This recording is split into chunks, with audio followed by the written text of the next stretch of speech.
So this video is just a really quick one, just to show you how you can scrape a Facebook page's ads that they're running, the creatives they're running.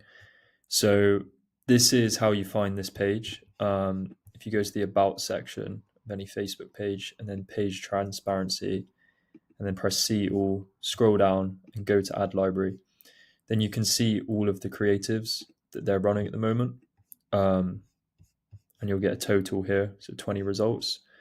And you can scrape this super easily in Clay. So all you have to do is come to Apify, go to Apify Store and search for Facebook Ad Library Scraper. I'm using this one by Curious Coder.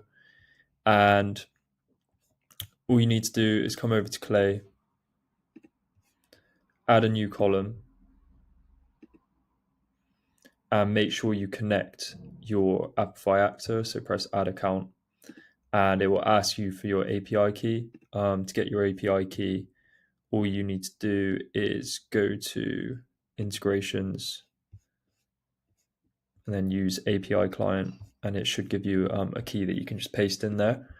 But yeah, once you've got that connected, all you need for this to work is the Facebook link to this e-commerce stores page. So if you've got like a list of e-commerce stores like here, just create a simple AI prompt using Clayagent and just a cheap AI like GPT-4o Mini.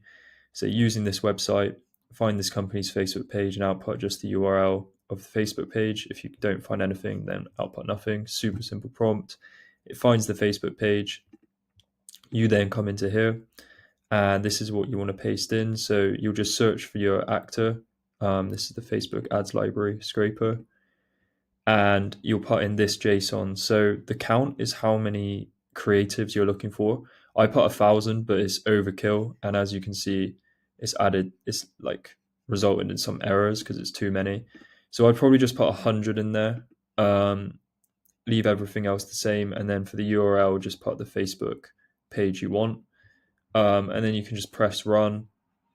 It runs pretty quickly and it will find the results here. And obviously, once you've got these results, there's so many different things you can do. So the first thing that comes to mind, if I was like a Facebook ad agency, is I'd create a column that says create a personalized line that references how many ad creators they're running.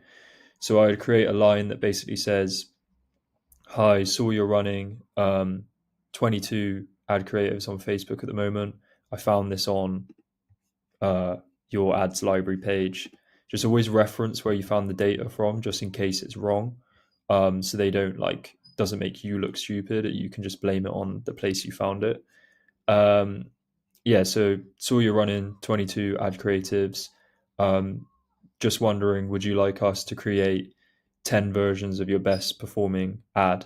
Some kind of lead magnet like that. And then you can present the 10 creatives to them on a call, and that's how you'd book them onto a call. And then from there, obviously, get the conversation going and pitch them on switching to you. But you can that's like a very simple way of using this data, but you can get way more complex than that. If you come into here, you can actually, if you dig deep, you can find what their ad is actually saying, which is really interesting. So you can find what the copy is of each ad, and from that copy, you could potentially just create the new creative straight away, and give them some examples of what your work would look like just by using AI. But that's if you want to really get high level with this. The first strategy probably would work pretty well on its own, and it takes a very short amount of time to set up. But yeah, if that was useful to you, you can book a call with us with the link below. We can have a chat and see if you'd like us to set up these Clay workflows for you, manage your whole cold outreach system and any GTM engineering that you need done. But other than that, thanks for watching the video.